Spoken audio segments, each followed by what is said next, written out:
मनसे अध्यक्ष राज ठाकरेंनी उद्या महत्त्वाची बैठक बोलवली। मुंबई अध्यक्ष आणि उपाध्यक्षांची तसंच इतर शहर अध्यक्षांची 11 वाजता शिवतीर्थ इथं बैठक होणार आहे। आगामी निवडणुकीच्या निमित्तानं मनसेच्या रणनीतीबाबत बैठकीत चर्चा होणार आहे। मुंबईतील टिळक भवन इथं बुधवारी काँग्रेसची बैठक पार पडणार आहे। काँग्रेसच्या पार्लमेंटरी बोर्डाची बैठक असेल। दुपारी 12 वाजता काँग्रेसची बैठक असेल। नवी मुंबईत विकासकांशिवाय स्वयंपुनर्विकास यशस्वी होऊ शकतो असं प्रतिपादन प्रवीण दरेकर यांनी केले। नवी मुंबई कोऑपरेटिव्ह हाऊसिंग फेडरेशनतर्फे स्वयंपुनर्विकास विषयावर परिसंवादाचं आयोजन करण्यात आलं होतं। त्यावेळी दरेकर बोलत होते। स्वयंपुनर्विकासाला रचनात्मक साच्यात बसवण्याचं काम सुरू असल्याचंही दरेकरांनी म्हटलं। मला पक्षाची नोटीस नाही तर खुलासा पत्र आलं असून कायदेशीर खुलासा त्या पत्राला उत्तर देणार असल्याची प्रतिक्रिया अजित पवारांच्या भेटीनंतर रुपाली ठोंबरे पाटलांनी दिली आहे। तसंच रुपाली चाकणकर यांनी अध्यक्षपदाचा राजीनामा द्यावा अशी मागणीही त्यांनी केली आहे। विक्रोळीत महापालिका रुग्णालयाचा श्रेयवाद पेटल्याचं दिसतंय। शिवसेनेनं आमदार सुनील राऊत यांचा पुतळा जाळल्यानंतर ठाकरे सेनेच्या कार्यकर्त्यांनी शिवसेनेविरोधात घोषणाबाजी केली। रुग्णालयाचं काम सुनील राऊतांनीच केल्याची भूमिका शिवसेना उद्धव बाळासाहेब ठाकरे पक्षानं मांडलेली आहे। पुणे कथित जमीन गैरव्यवहाराप्रकरणी आरोपांची चौकशी करण्यासाठी 5 सदस्यांची चौकशी समिती स्थापन करण्यात आली। महसूल मुद्रांक आणि नोंदणी विभागाचे अतिरिक्त मुख्य सचिव विकास खारगे यांच्या अध्यक्षतेखाली राज्य सरकारनं हा निर्णय घेतला। पुण्यातील शासकीय जमिनीच्या गैरव्यवहाराची 2 प्रकरणं पुणे शहरात उघडकीस आली। यात एक कृषी विभागाच्या मालकीची तर दुसऱ्या शासनाच्या मालकीची मुंडवा येथील जागा आहे। या दोन्ही प्रकरणात पुणे शहर तहसीलदार यांनी उद्योग केल्याचं उघड झालंय। या दोन्ही प्रकरणात तहसीलदारांसह 9 जणांविरोधात पोलिसांनी गुन्हा दाखल केला। पुणे जमीन गैरव्यवहाराप्रकरणी मास्टरमाइंड शीतल तेजवानी नवऱ्यासह परदेशात पळून गेली आहे का याची खातरजमा करण्यासाठी बावधन पोलीस इमिग्रेशन विभागाकडून माहिती मागवणार आहे। शीतल तेजवानीच्या विरोधात 2 गुन्हे दाखल झाले। जी 24 तासांना उघडकीस आणलेला मुंडवा जमीन गैरव्यवहार अखेर रद्द झाल्याची घोषणा अजित पवार यांनी केली। असं असलं तरी प्रत्यक्षात यासंबंधीचं मुद्रांक शुल्कही भरावंच लागणार। किंबहुना तसं पत्रच मुद्रांक शुल्क विभागानं दोन्ही पार्टांना पाठवलं।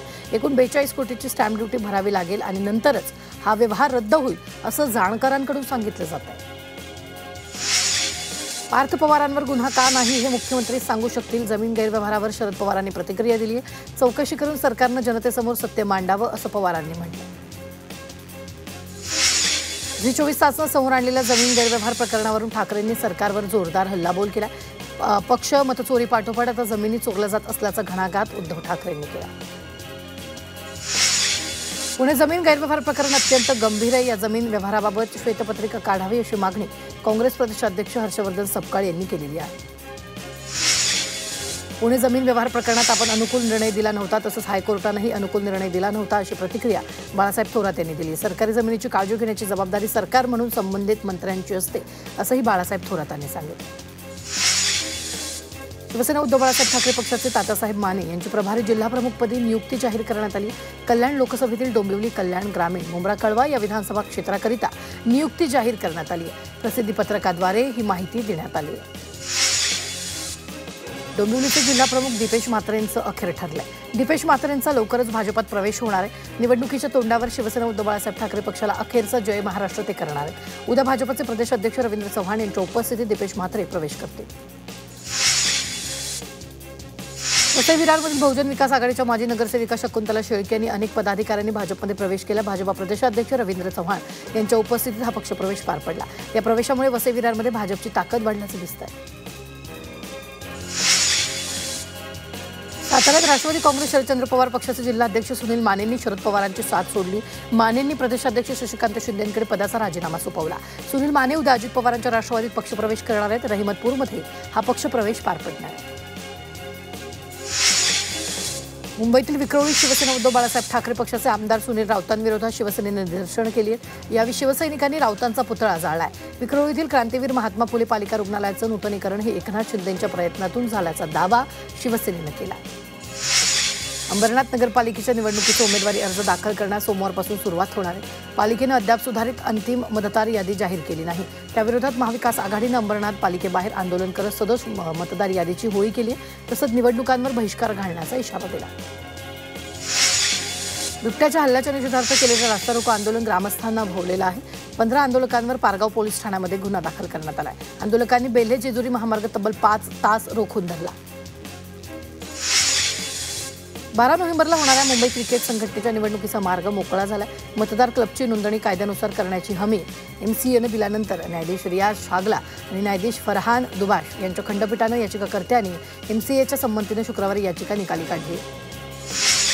मुंबईत उमेदवार निश्चिती करताना इलेक्टिव्ह मेरिटला प्राधान्य दिलं जाणार आहे. माजी नगरसेवकांच्या कामाचं मोजमाप होणार आहे, तर नगरसेवक असताना वॉर्डमध्ये पाडलेला प्रभाव आणि पक्षानं दिलेले विविध कार्यक्रम पूर्ण केलेल्या व्यक्तीलाच तिकीट मिळणार आहे.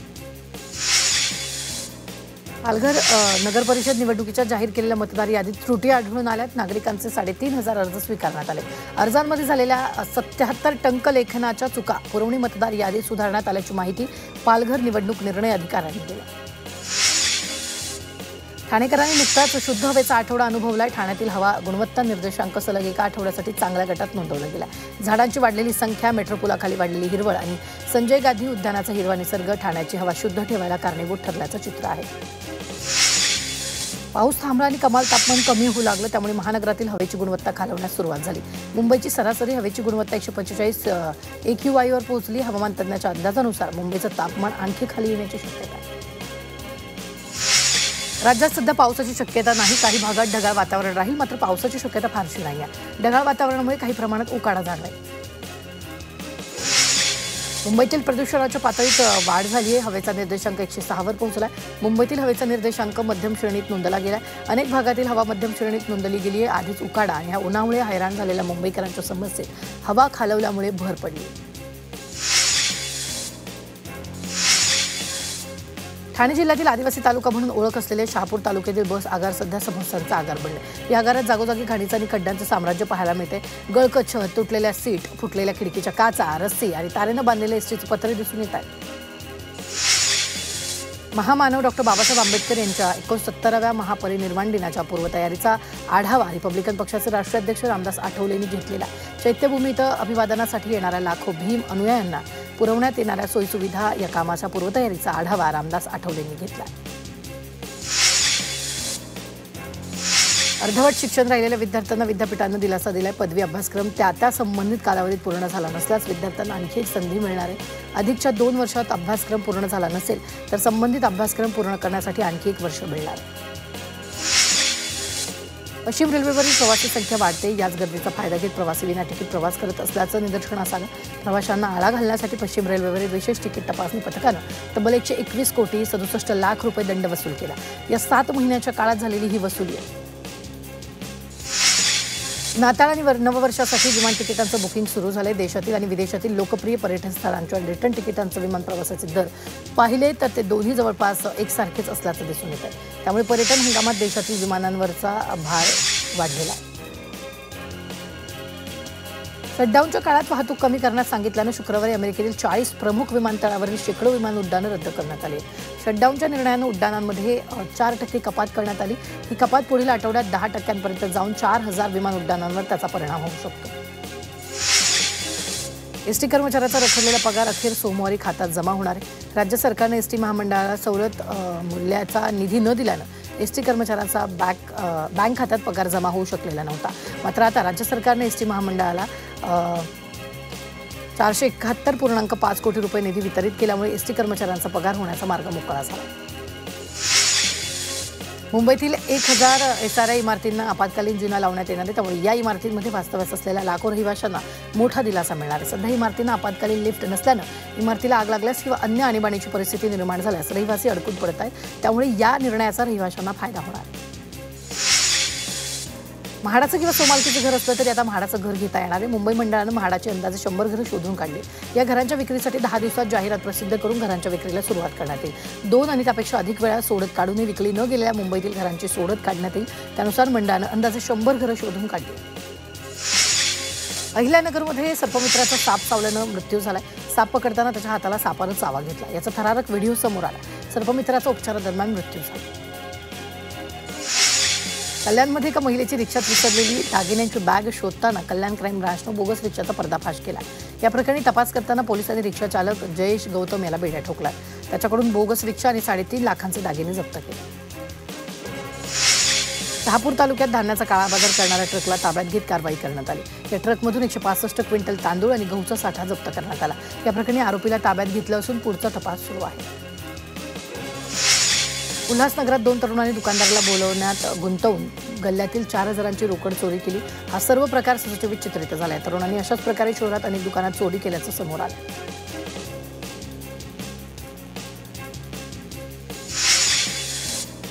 नवी मुंबई महानगरपालिकेचा अधिकारी असल्याची बतावणी करून नागरिकांची आर्थिक फसवणूक करणाऱ्याला पोलिसांनी अटक केली। कुणी अधिकारी असल्याची बतावणी करून पैशाची मागणी करत असल्यास नागरिकांनी पोलिसांशी संपर्क साधावा असं आवाहन पोलिसांनी केलं।